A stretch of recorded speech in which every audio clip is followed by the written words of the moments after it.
Bayangkan sebuah dunia di mana roh hutan, penyihir, dan makhluk magis hidup berdampingan dengan manusia. Dunia yang penuh warna, imajinasi, namun tetap terasa dekat dan nyata. Itulah dunia yang dihadirkan oleh Studio Ghibli. Meskipun sebagian filmnya dirilis puluhan tahun lalu, film-film Ghibli tetap dicintai dan ditonton ulang oleh jutaan orang di seluruh dunia. Tapi, kenapa bisa begitu?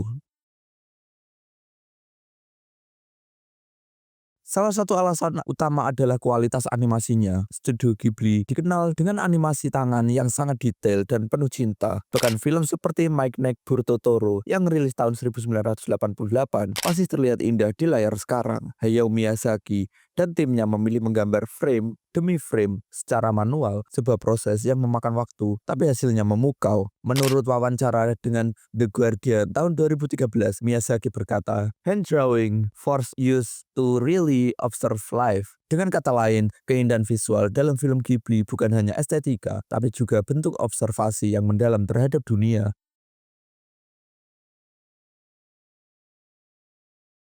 Alasan kedua, ceritanya yang menyentuh dan universal. Film seperti Pirate Away tahun 2001 berbicara tentang identitas pertumbuhan dan keberanian. Grave of the Fireflies tahun 1988 ada refleksi menyayat hati tentang perang dan kehilangan. Walau berlatar di Jepang dan sangat kental budaya lokal, pesan moralnya bisa dirasakan siapa saja di seluruh dunia. Ghibli berhasil menggabungkan nilai lokal Jepang dengan nilai-nilai kemanusiaan universal. Jadi, tidak peduli kita tinggal di mana, kita tetap bisa merasa terhubung dengan ceritanya.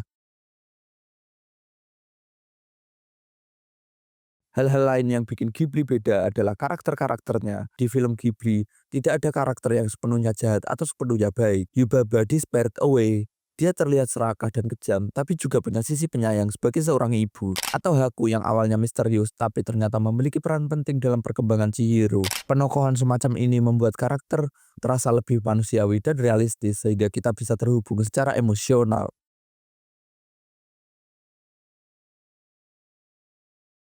Tak hanya hiburan, film Ghibli juga mengajak kita merenung. Banyak tema filosofis yang diangkat, hubungan manusia dengan alam, kritik terhadap industrialisasi, feminisme, dan eksistensialisme. Film seperti Princess Mononoke menggambarkan konflik antara manusia dan alam tanpa menggurui. Miyazaki sendiri pernah berkata, "We shall forget the beauty of ambiguity." Artinya, dia membiarkan penonton menafsirkan sendiri makna dari kisahnya. Dan justru karena itulah film Ghibli terasa dalam dan tidak membosankan walau ditonton berulang.